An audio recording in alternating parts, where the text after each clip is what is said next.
بسم اللہ الرحمن الرحیم۔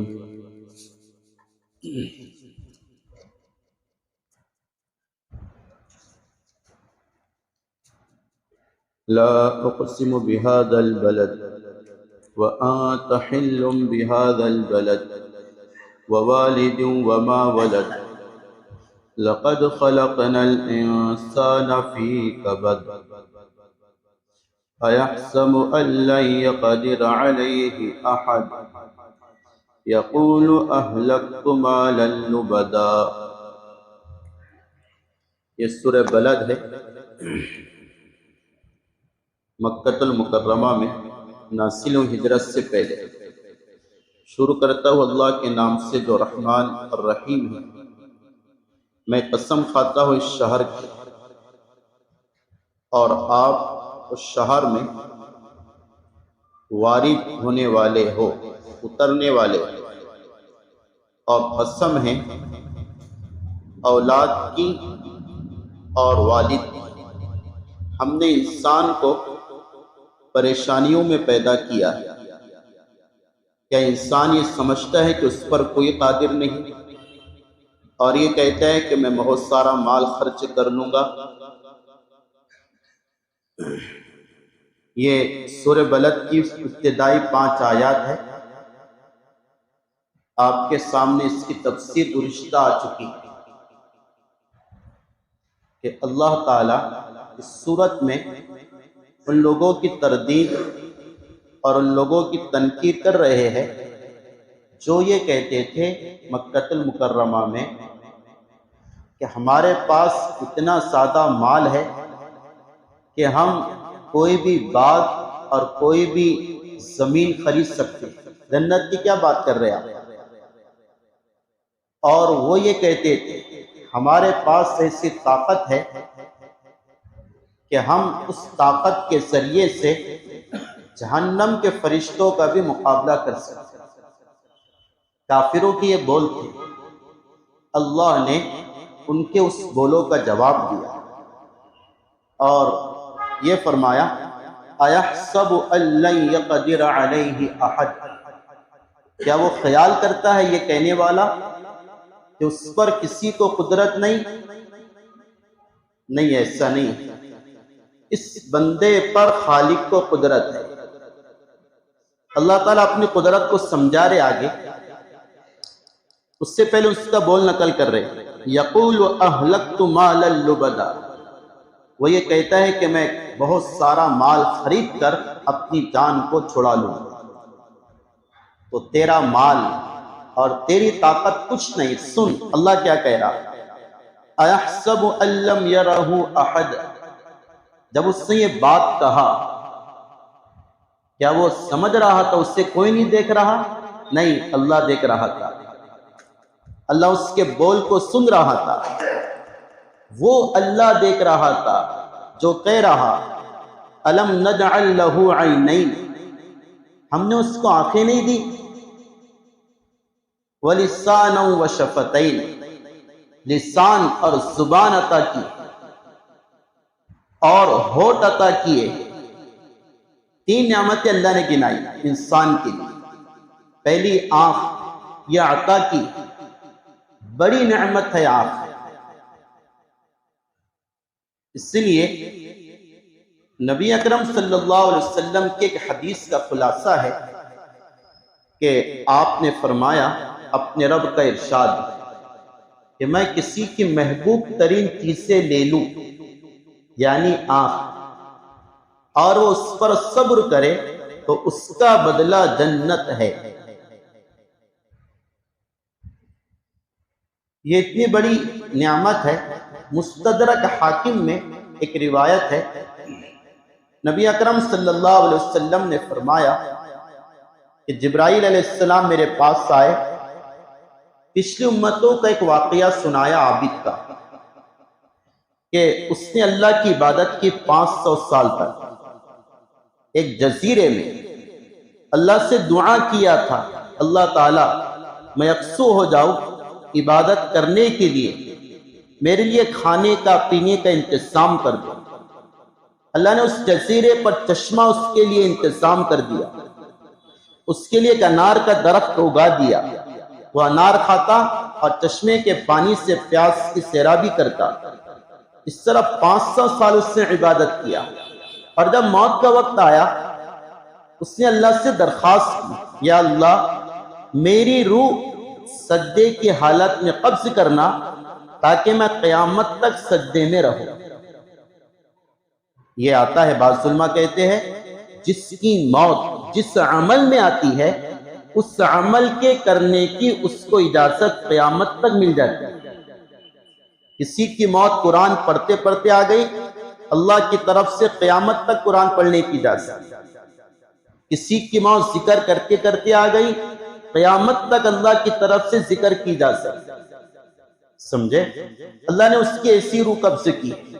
پھر حضرت جبرائیل نے کہا قیامت کا منظر ہوگا، وہ آئیں گا، اللہ اس کے بارے میں کہیں گے اس کو میری رحمت سے جنت میں داخل کرو۔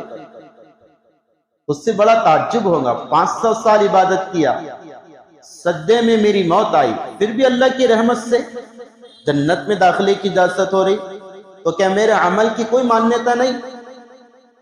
تو اللہ فرمائیں گے، وہ کہیں گے اللہ تعالیٰ میرے عمل کا کیا ہوا؟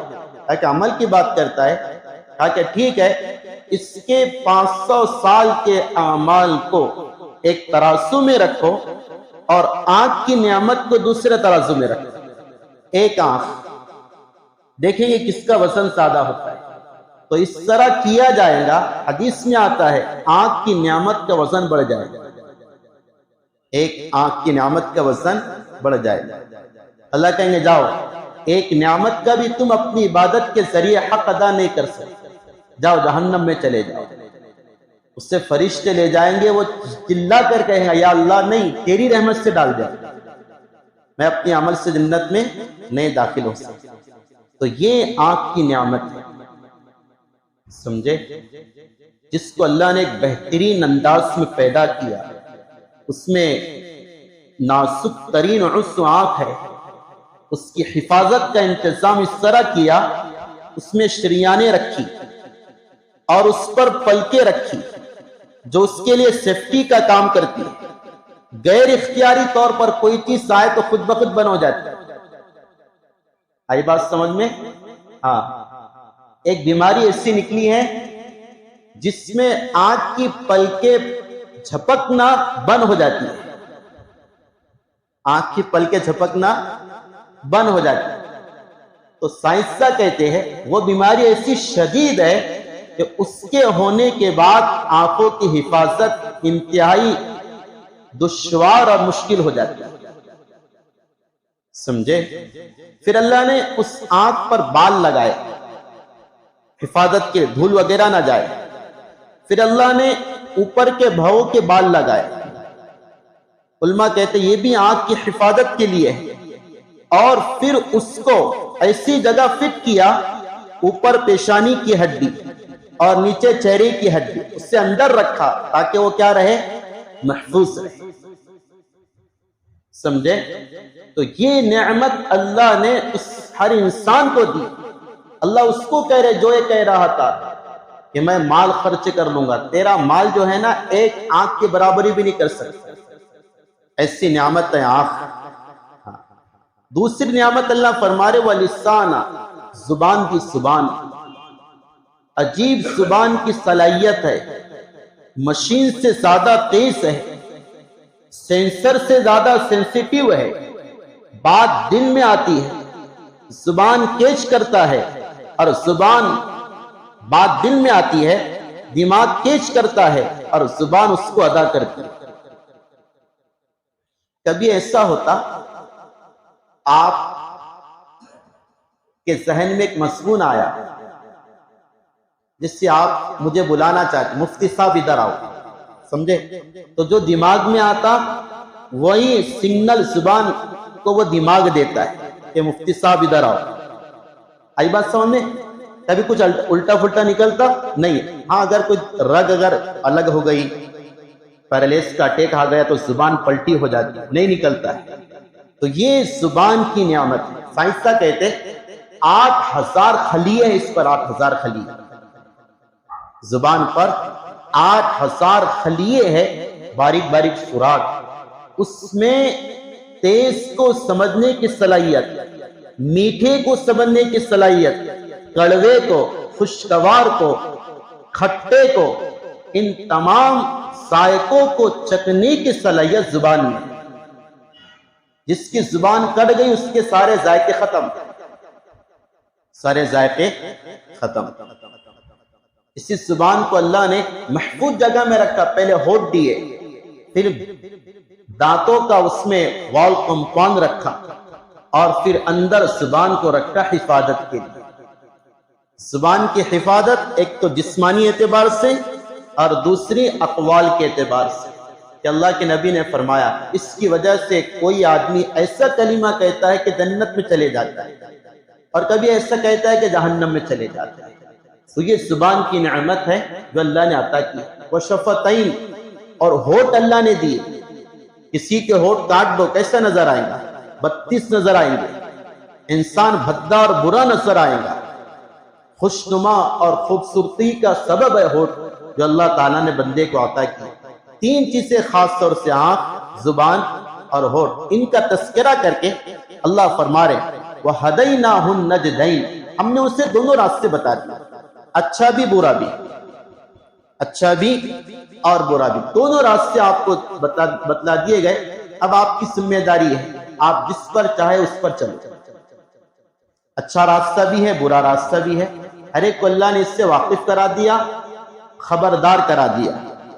پھر اللہ تعالیٰ فرما رہے فَلَقْتَحَمَ الْعَقَبَةَ، یہ انسان نے گھاٹی کو کراس نہیں کیا، گھاٹی کو چھلانگ لگا کر پار نہیں ہوا۔ کیا مطلب؟ اقتحامہ کے معنی پار ہونا، کود کر، بیچ میں گڈھا ہو چھلانگ لگائے، دوسری طرف چل جانے کو کہتے اقتحام، پار ہو جانا۔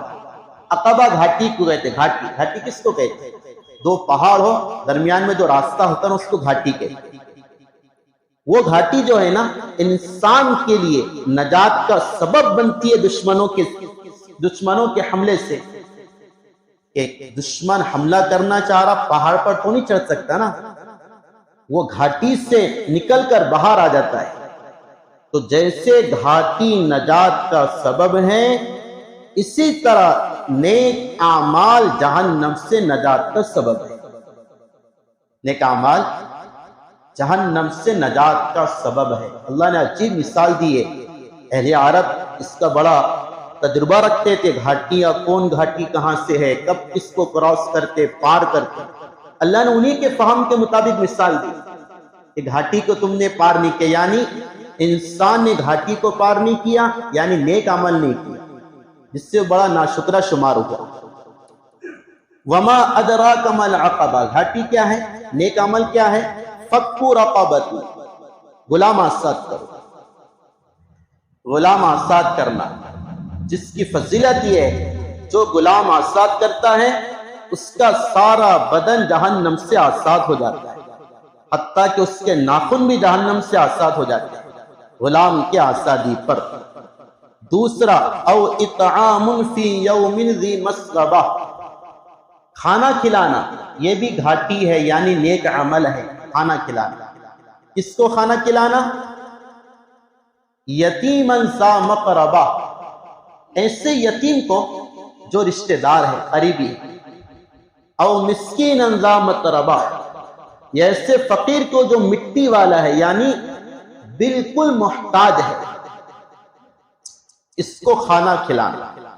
تب فی یوم ذی مسغبہ، بھوک کے دن میں، جب ان کو بھوک زیادہ لگے نا تب کھلانا۔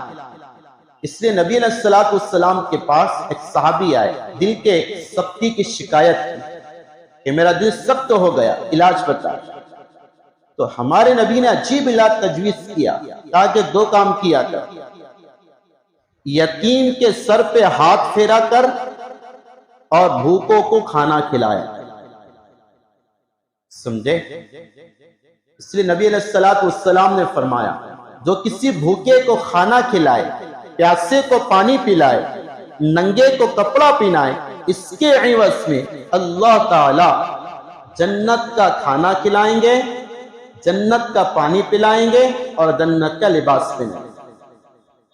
آپ نے فرمایا کوئی کسی کو بھوک کے حالت میں کھلا دے، کھانا کھلا دے، کھانا بھوکے کو، اللہ تعالیٰ اس عمل کی وجہ سے کھلانے والے کو 7 خندق جہنم سے دور کر دیتے، اور ایک خندق کی مسافت آسمان اور زمین کے برابر ہے۔ سمجھے؟ ایسی فضیلت ہے کھانا کھلانے کی۔ اس لیے نبی علیہ السلام سے پوچھا گیا اسلام کیا ہے؟ آپ نے فرمایا تطعم الطعام وتقری السلام علی من عرفت ومن لم تعرف۔ اسلام 2 چیزیں ہے، ہر ایک کو سلام کرو اور بھوکوں کو کھانا کھلاؤ، بھوکوں کو کھانا کھلاؤ۔ یہ بھی ایک بڑا رفائی کام ہے۔ مانگنے والے جو ہے اگر وہ آپ سے پیسوں کا مطالبہ کرے تو آپ ان کی ضرورت کو پورا کریں، کھانا کھلائے، پانی پلائے، کپڑے بنائے، پیسے دینے کے بجائے۔ ہاں پیسے کی ضرورت تو الگ بات ہے، لیکن اگر کھانے کی ضرورت ہے کھانا کھلاؤ، پینے کی ضرورت ہے پلاؤ، کپڑے کی ضرورت ہے کپڑا دلاؤ، بیمار کو دوا کی ضرورت ہے اسے علاج کے لیے خرچہ عطا کرو۔ یہ سب گھاٹی کو پار کرنا ہے۔